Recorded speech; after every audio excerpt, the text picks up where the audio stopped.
And that was a new fact that Gawker confirmed, right? Gawker advanced the conversation about the sex tape, and that's what the DCA is focusing on, the conversation about the sex tape. Gawker advanced that by adding these facts. If you look at what happens after Gawker publishes, you get these new reports that are jumping off of that new fact. Mr. Blake goes on Howard Stern, he confirms various things. Double Klein goes on the radio show, he confirms new things. The ball is advanced about the sex tape discussion that pre-existed the Gawker publication. So if you look at the heart of the DCA opinion, you look at the heart of Mr. Blair's testimony, they line up completely. Now, I'll concede to you that Mr. Delaire, when he talked about his personal interest in the publication, talked about other things too. He said it was a Hulk Hogan fan growing up. It was very weird to see the sex tape. That made me think about celebrity sex tapes in general. I was interested in that. He talked about a lot of things that interested him. But he was certainly, in thinking about how he was contributing to the public discussion, he was exactly in sync with what the DCA eventually held. That's the first point. There's not this disconnect between the testimony and the DCA opinion. The second point is, it doesn't matter. The public concern analysis is, at its core, fundamentally objective. What makes a publication relate to a matter of public concern does not rise or fall with the specific things the author of the publication happen to be focused on. The analysis, we've been through this for 3 years, right? The analysis turns on the content of the speech in question, evaluated against the context in which the public received that speech. And that context includes facts other people know about the subject matter of the publication. Facts that they then use, whatever the publication says, to advance the discussion. So facts about what Mr. Blake said about Heather Clem on Howard Stern in 2011. A.J. Blair didn't have that in his head when he wrote it. He wasn't aware of that. But he writes things on a topic, and there's a new discussion that references these other things he's not aware of. If plaintiff was right about the public concern analysis, you could never decide the public concern issue at the motion to dismiss stage. But that happens all the time. In fact, it happened in the Topolini case. Right? Plaintiff does not cite a single case on the public concern inquiry in which the analysis is, okay, let's start with what the author said about what he or she was doing. And let's look at that and see whether we agree with that as an account of the newsworthiness of the publication. I've never seen a case that does that. The cases don't do that.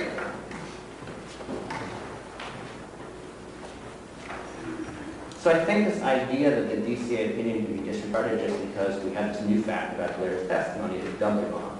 It's wrong because the testimony itself isn't really out of sync, and it's wrong because even if it was, it wouldn't matter. And that leads me to the second step in their argument, in which they say, look, now that the DCA opinion has been relegated to the dustbin of history, let's talk about the Topolini case and the Michaels 1 case, the cases he really likes. And I understand that he likes that. That doesn't work, Your Honor. It doesn't work for the following reasons. None of those cases, not Topolini, not Michaels 1, involve doing the analysis that he says you have to do. In none of those cases was the playing field defined by the testimony of the publication's author. In Topolini 1 and Michaels, the courts did the same analysis the second DCA did. They looked at the publication, they evaluated it objectively in light of the context in which the public read it. And the Topolini case says this explicitly, right? The Topolini case says at 12:08 to remind, I know Your Honor has plenty of copies of the Topolini case, so I won't give you more. This was on the motion to dismiss, right? So you have no testimony by the author at this point. It said, deciding the public concern issue hinges on, and I'm quoted, a review of both the relationship between the published photographs and the corresponding article, as well as the relationship between the published photographs and the incident of public concern, namely Nancy Benoit's murder. That's an objective analysis. That's the same analysis the second DCA performed in our case. I really think at the end of the day what plaintiff is saying is we think this case is more like Topolini than the second DCA thought it was. If you recall the second DCA opinion, it explicitly distinguishes the Topolini case. It says Topolini was different because there was no relationship between the challenged photographs and the underlying subject matter of public concern. That's not our case. Plaintiff could be right about that, right? It's entirely possible that they're right, that this is just like Topolini, and I'm wrong, and the second DCA is wrong. Appellate courts get things wrong all the time. All of us can think of U.S. Supreme Court decisions that we disagree with. Our argument on that point, Your Honor, is this isn't the forum to have that discussion. That discussion you have to have in front of the en banc second DCA. It's been resolved whether this is a Topolini case or not. And they held that it is, based on the same analysis that you do with Topolini. So, Your Honor, just to wrap up on the public concern point, we still think the second DCA, at least as binding precedent, guides this court's analysis of the facts in a trial, and under that analysis, we think the Gawker publication, including the video excerpts, have to be concluded to have related to a matter of public concern.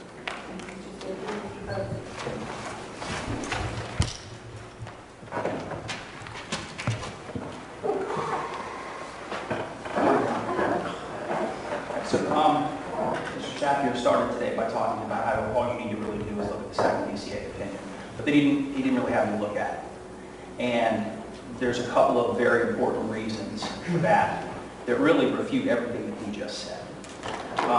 First off is this notion that the topic is out there, and that means that automatically whatever they want to publish about the topic is protected speech. And that's simply wrong. It's simply wrong. What the precedent says, including Snyder v. Phelps, which is a Supreme Court case, and this is also contradictory to what Mr. Shaffier told you, says you look at the content, the form, and the context of the publication as a whole. But then they go on to say that that specifically includes looking at what the person says in the article. It also includes how they said it. And that's where this case sort of goes away from that analysis that Mr. Shaffier just said, because what he wants you to do is not really look at what Mr. Delario said. He wants you to ignore the fact that during trial he admitted on the stand that this was no more than a graphic narrative, play-by-play of a sex tape. That's all it was. That's all it was. They're also arguing to you that there is an objective standard that applies. And really, Mr. Delario's subjective intent is completely irrelevant. And I'm going to give you this chart, Your Honor, that I prepared, and I also have a copy.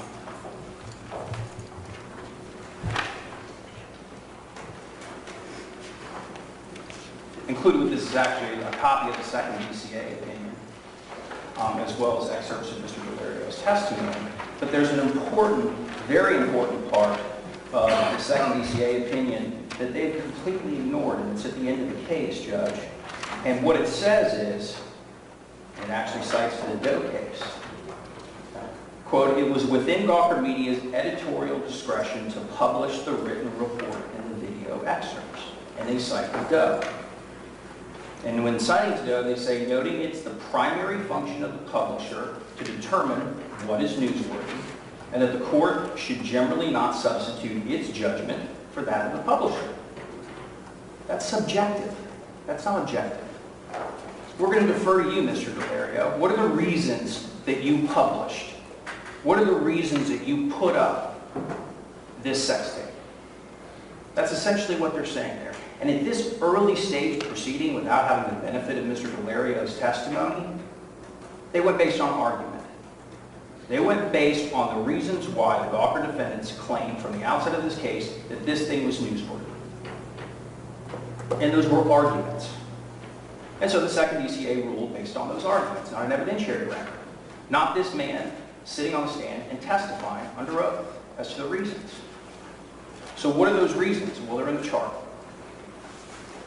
What the DCA said was, here, the written report and video excerpts are linked to a matter of public concern, Mr. Belea's extramarital affair, and the video evidence of such as there was an ongoing public discussion about the affair and the sex tape, including by Mr. Belea himself.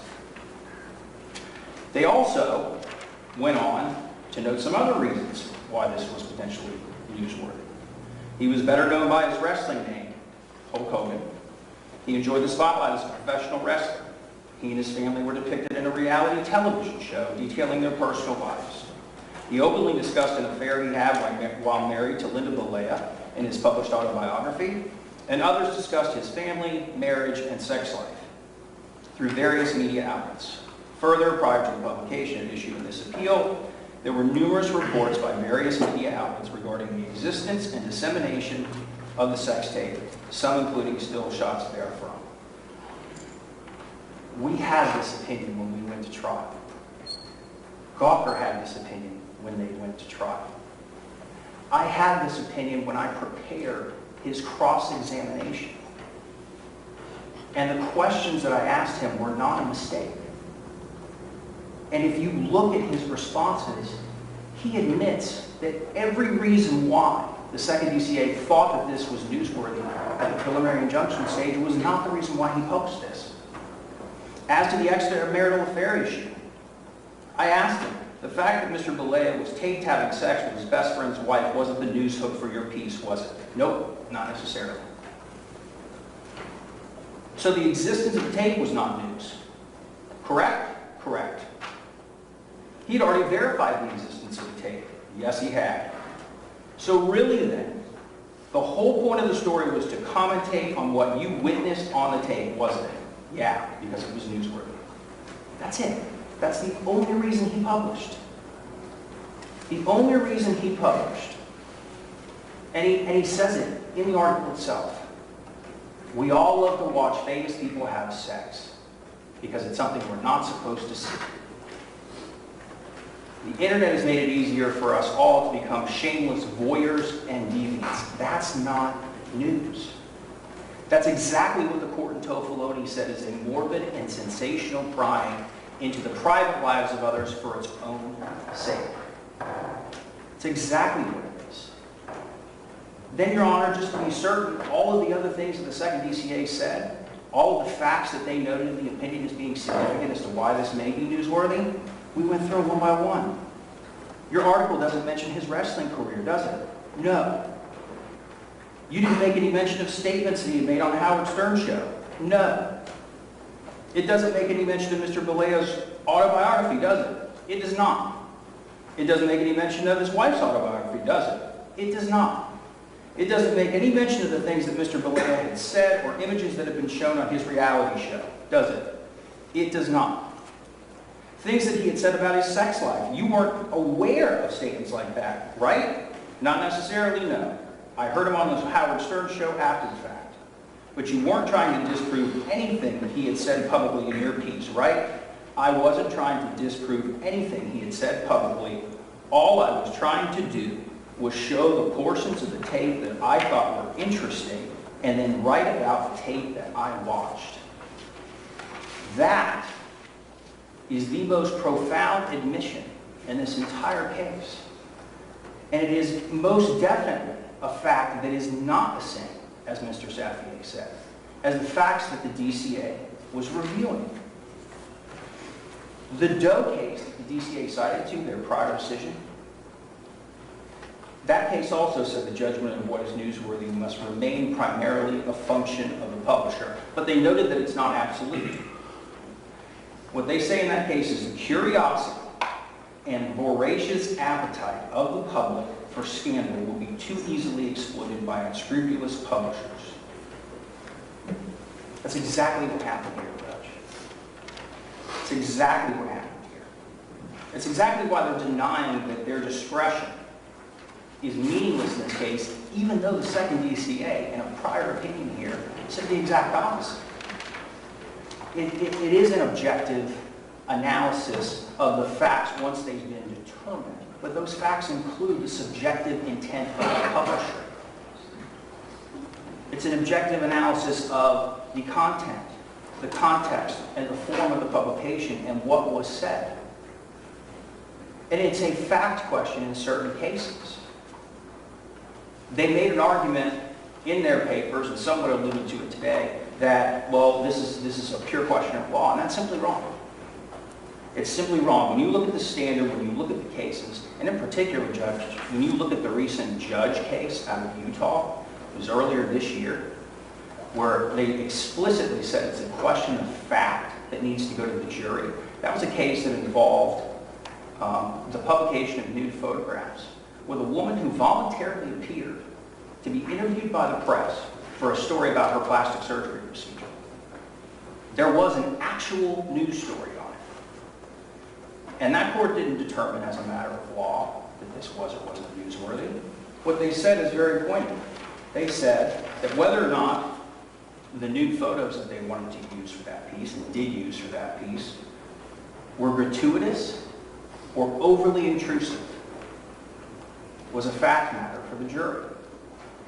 Gratuitous is a very important word, because even though shots have been taken at the jurors in these motions, one of the questions the jurors asked Mr. Dent was, if this was gratuitous, would that be protected by the First Amendment? And he said no. Incredibly pointed question by a juror. And it falls right into what the case has said. And it's an issue they were supposed to decide in this case, Judge. The standard that we all agreed to in jury instructions was a tofoloni standard.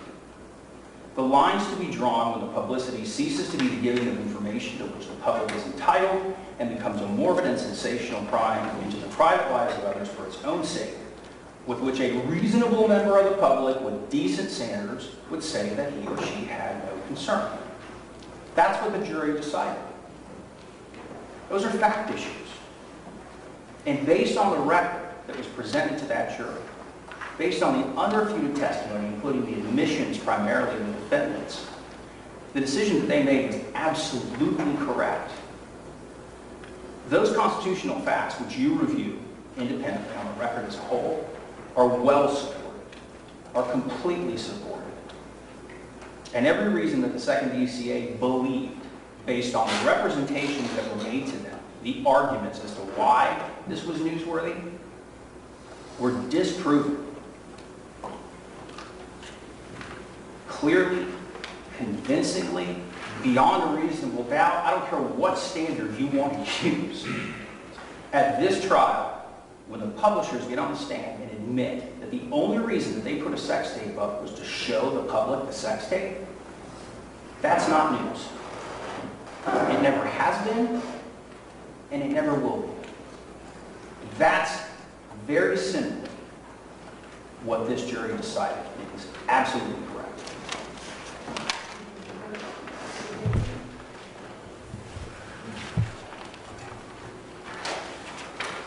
Just to briefly, Your Honor, this notion that each of the reasons that the DCA gave was refuted in Valeria's testimony. Valeria testified.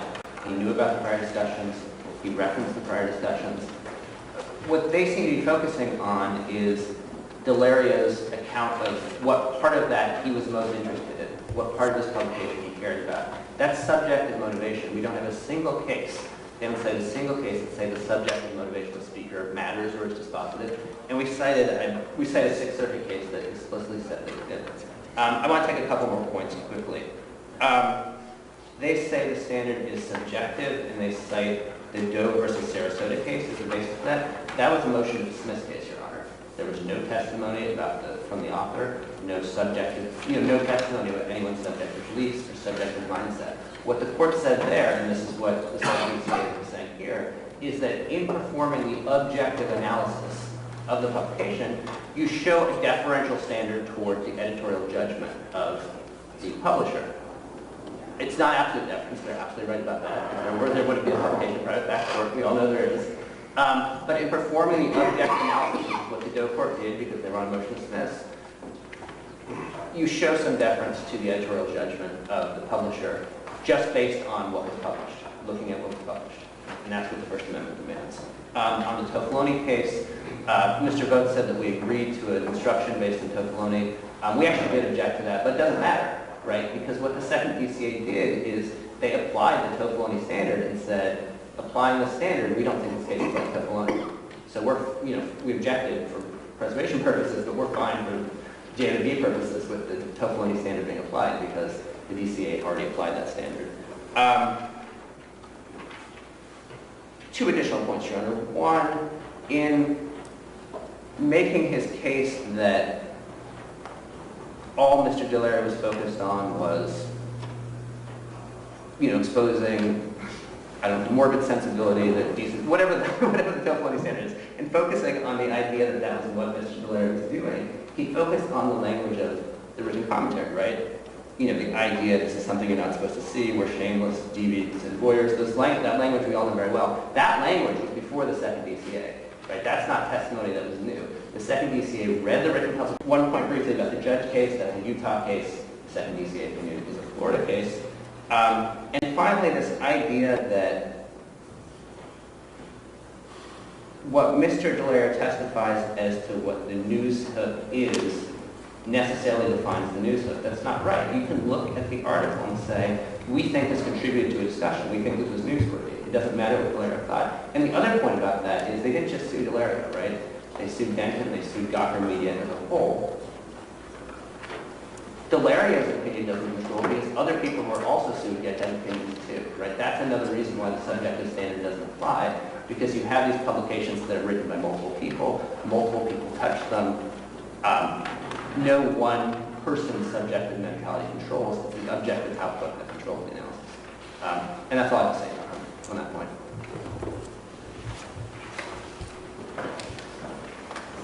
All right.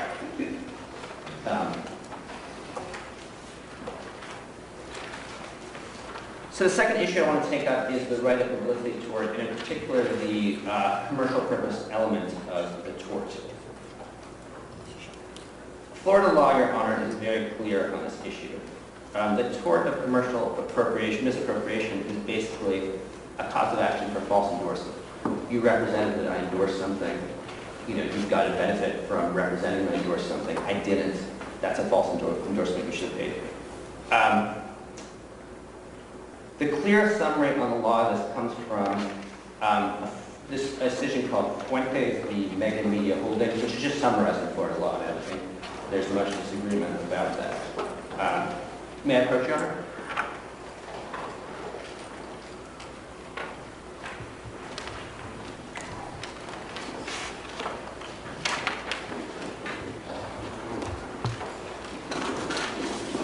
So if you look, Your Honor, I think I highlighted page 4 of this case,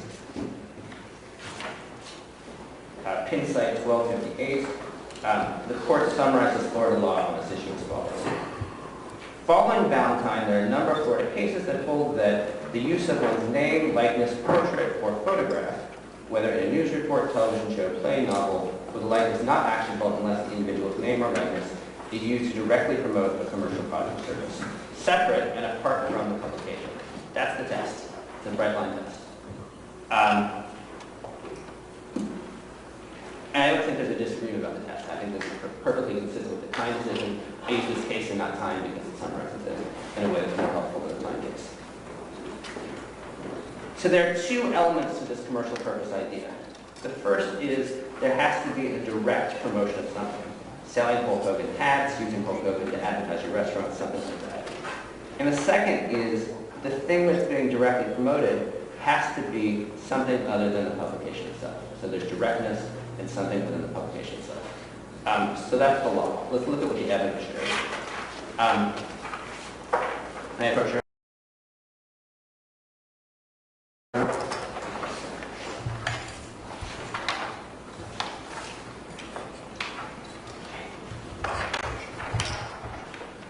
What I've given you is just an excerpt from Mr. Turkel's closing.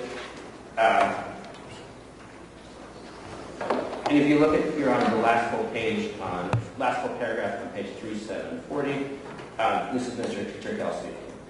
Did plaintiff prove the defendants used plaintiff's name or likeness for a commercial or advertising purpose? That's where they're going to say, no, we didn't prove that, because they didn't actually put an ad on the page. Notwithstanding the fact that Denton and every other witness conceded that you have to have unique views to get advertising dollars. You've seen all of that, appreciate it, I'm sure. The idea of this is not whether they put an ad on the page. The evidence is clear on that, and the answer is yes.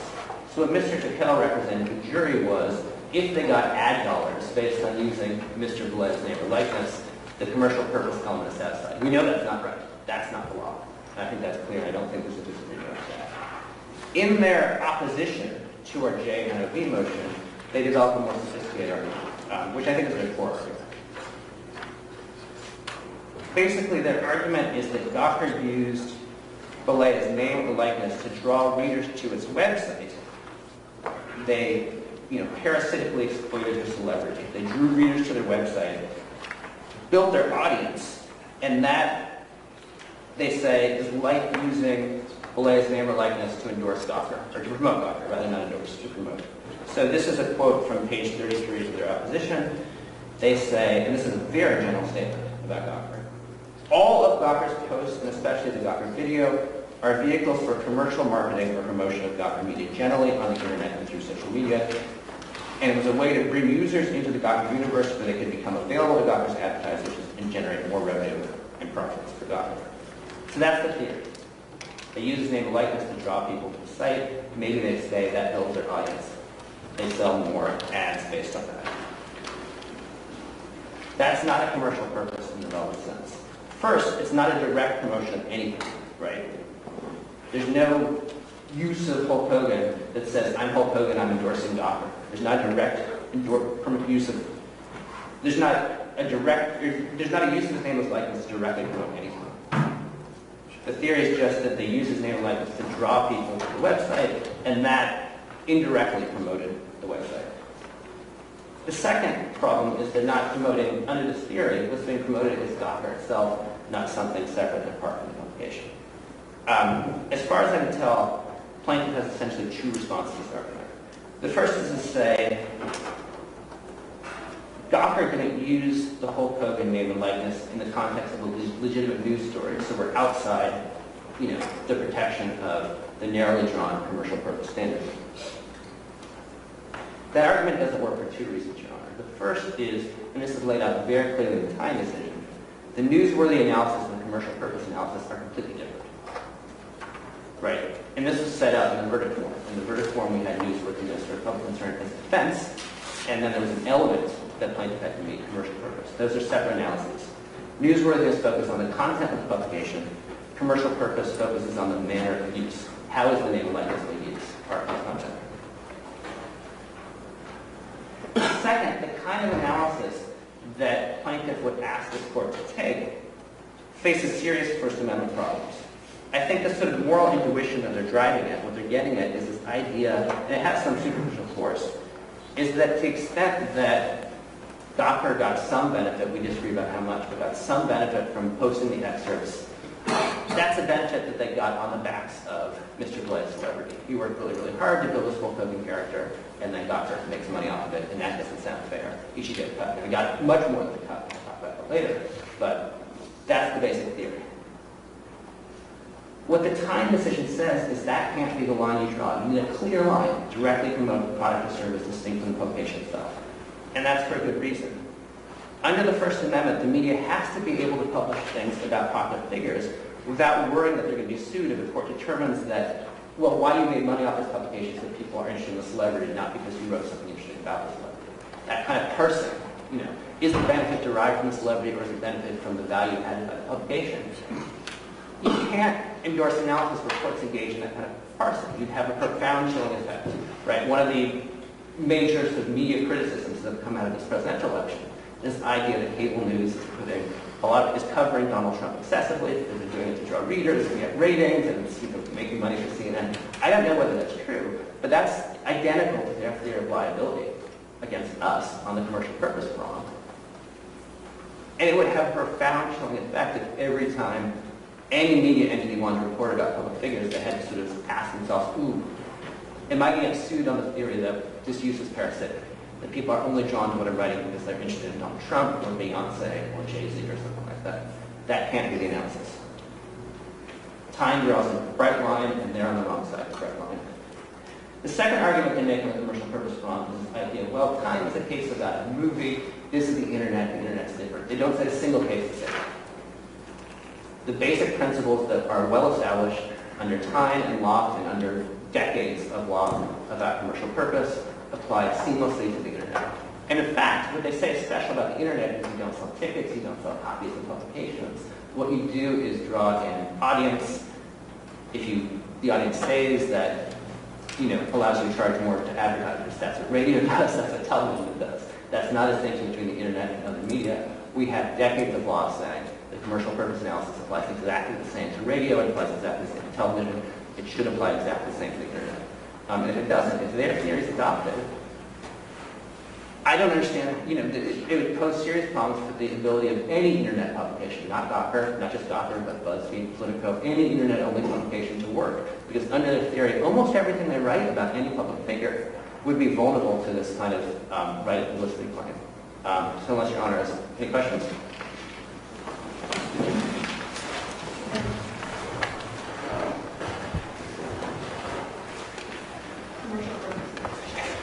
Let me start with that last point.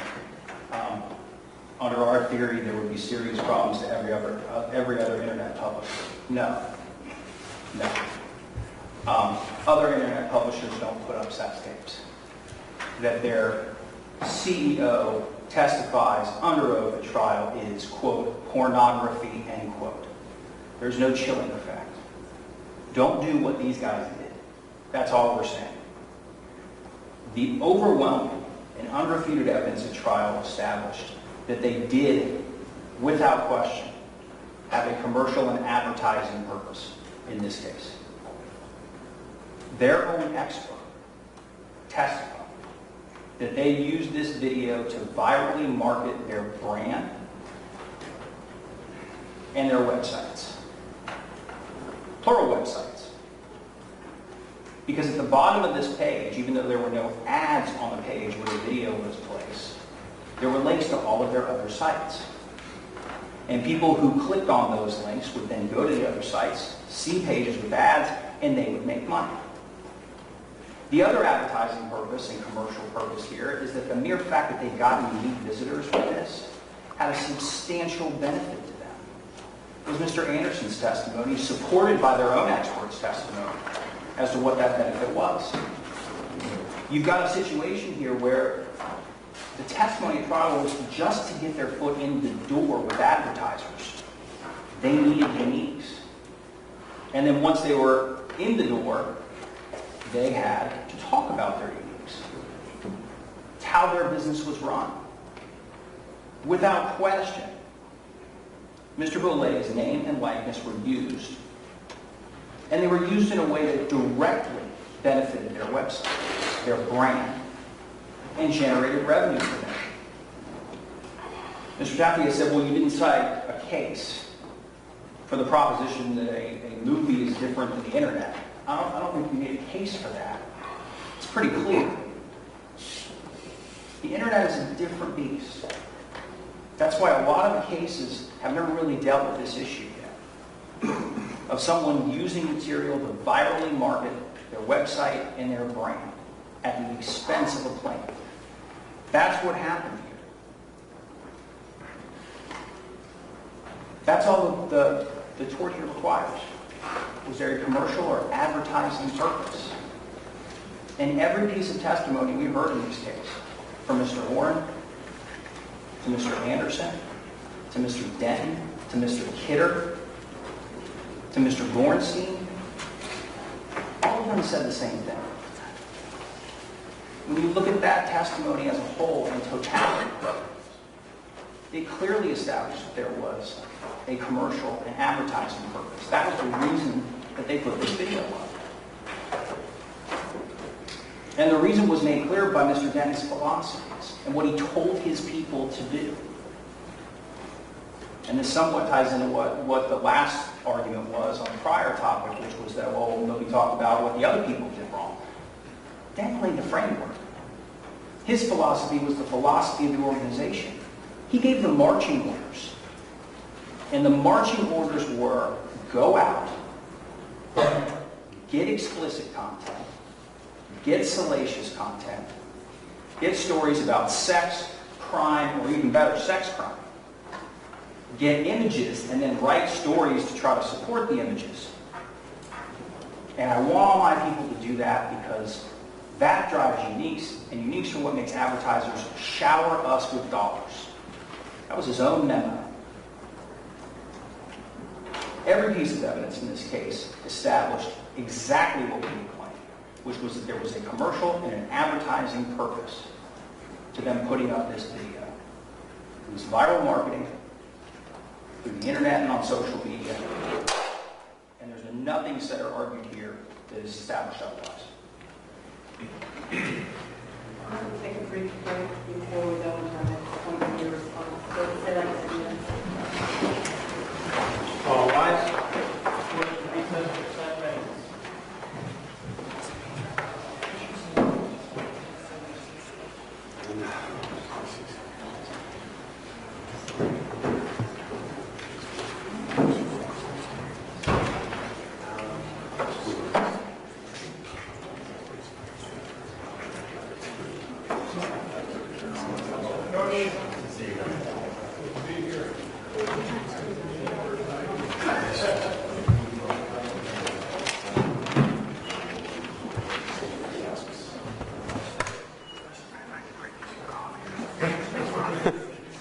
Thanks, Patty. How are you falling asleep during this, man?